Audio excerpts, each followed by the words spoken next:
Eu estou com a Yula Rocha, em Londres, a nossa repórter, e vai conversar ao vivo com a gente. Vamos colocar ela nessa conversa. Como que a invasão russa, ô Yula, está sendo repercutida aí nos países da Europa? Boa tarde para você e seja bem-vindo à nossa conversa nessa edição especial. Muito boa tarde, Darlison. Boa tarde, Marcelo, e a todos. Bom, acho que a palavra que a gente mais ouviu hoje o dia todo foi reunião de emergência. Acho que todos os líderes europeus hoje não saíram até agora de reuniões de emergência, desde que acordaram com a notícia da invasão russa à Ucrânia.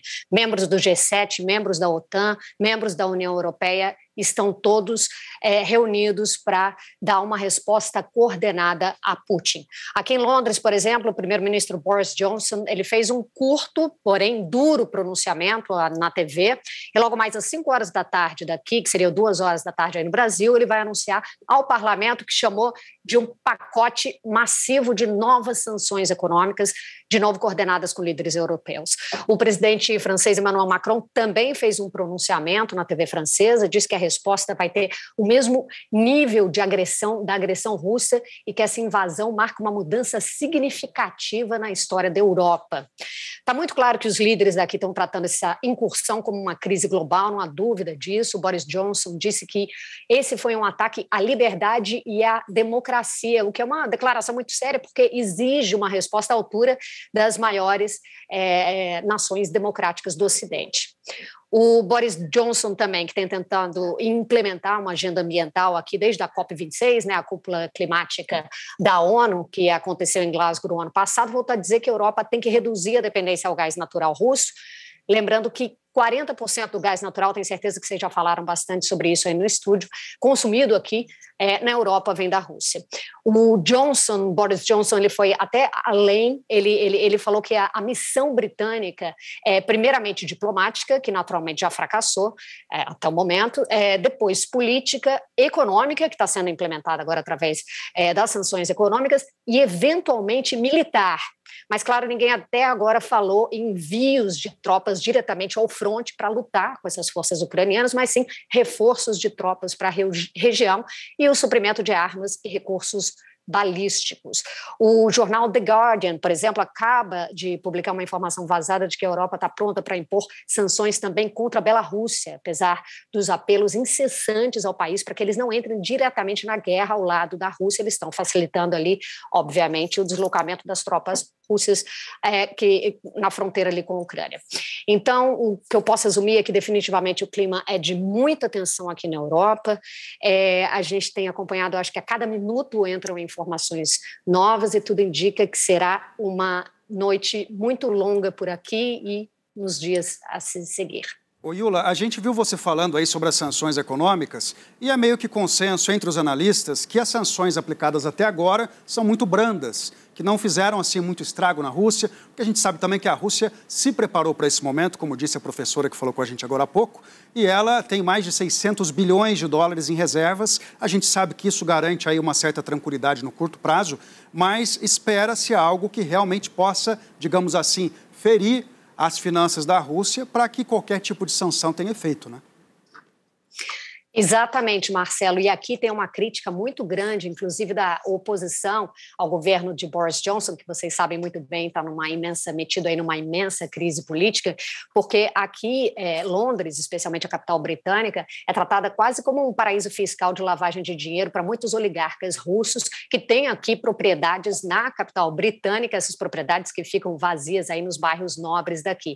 Então, seria pontual só essas sanções econômicas a grandes oligarcas ou às instituições financeiras, mas também tem a crítica que é feita internamente, doméstica, aqui dentro do Reino Unido. Quer dizer, vai continuar sendo um local que recebe de braços abertos esses russos que vêm comprar propriedades sem a declaração da fonte desse dinheiro, ou agora sim vai implementar medidas imigratórias mais sérias com relação a russos e outros países que querem tirar vantagem do Reino Unido. E falando sobre imigração, Marcelo, eu queria complementar que, a pedido da ONU, vários países ali da região, inclusive os que fazem fronteira, principalmente a Ucrânia, eles já estão se preparando para receber uma onda muito grande de refugiados que naturalmente vão atravessar para essas fronteiras, Polônia, por exemplo.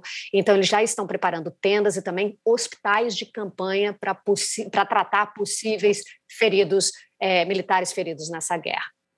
Sobre isso aí, acende um alerta muito grande. Existe uma estimativa aí de que 5 milhões de ucranianos possam buscar refúgio em outros países. Com relação ao reforço médico, o próprio presidente da Ucrânia já pediu à população para se dirigir a pontos de coleta de sangue, né, para fazer a doação de sangue, porque já esperam mortes, obviamente, como já aconteceu, tanto de soldados ucranianos quanto de civis. A gente tem informações ainda não confirmadas em números oficiais, mas de que pessoas civis já morreram, inclusive crianças.